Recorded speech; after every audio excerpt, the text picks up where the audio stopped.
Dr. Jazz.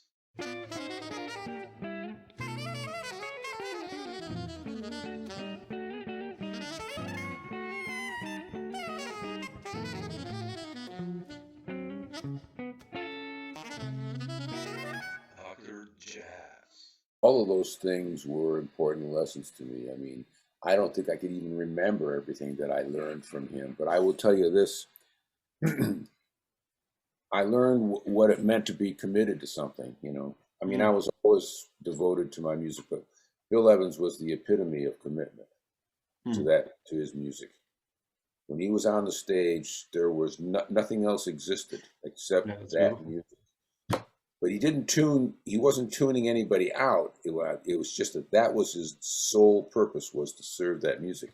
So his ego was well below that. He was down here on the ground with me and with Mark Johnson. We were working together to create something else. That's Yeah, one thing.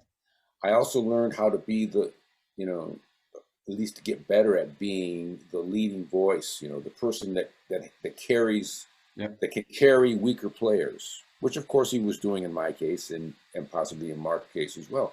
Carrying someone he's not there yet, mm. but giving them the opportunity and bringing them along. In terms of band leading, oh my God, I mean, I learned this from every band leader I worked with: Woody Herman, Chuck Mangione, Bill, Gary Yeah, Burton, you name it.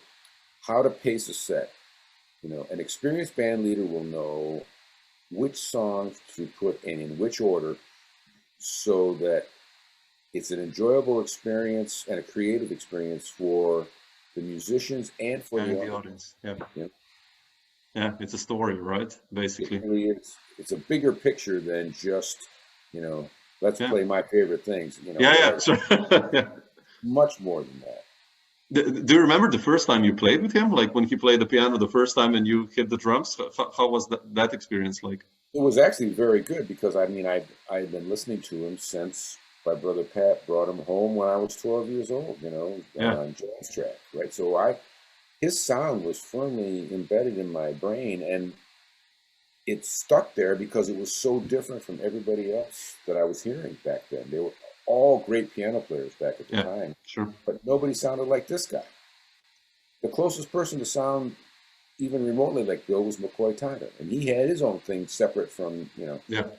So I had already listened to a lot of Bill Evans. When Helen Keane called me and asked me to come down and audition for the trio, it was at the Vanguard, and I played a set with the Oh, band. it was on a gig, like the audition, Come on basically. again, yeah, come on Oh, down. wow. Come on Yeah. over and play that. And at the end of the set, he came over and said, it sounds like you've been checking out my music. You seem to know everything. And honestly, I didn't, but I had been Yeah. listening to him for so many years that in my mind I had an idea about what would be the best way to approach playing with him. Yeah.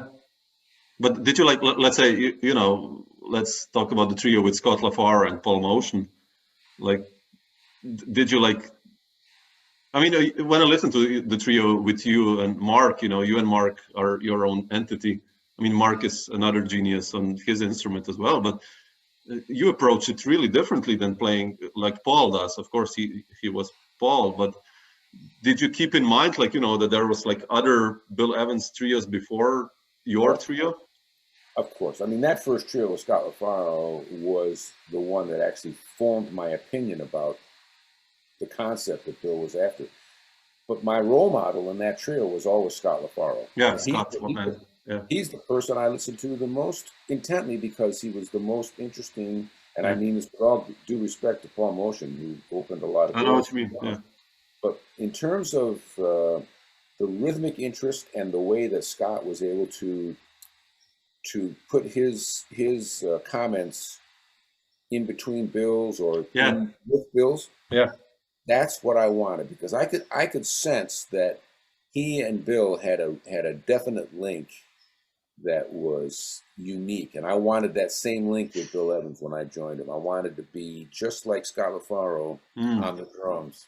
Yeah, yeah. Did you guys ever talk about like music, or let's say about Scott, or Oh, sure, but Yeah. not in terms of concept or anything technical.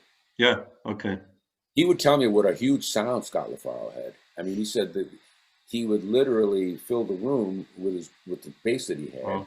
and and also what he would do, like at the Vanguard, for example, when it was time for his solo, he would pick the bass up like this by the neck and step forward in front of the trio and take a solo out front and then go back. You know, Oh wow, that's amazing.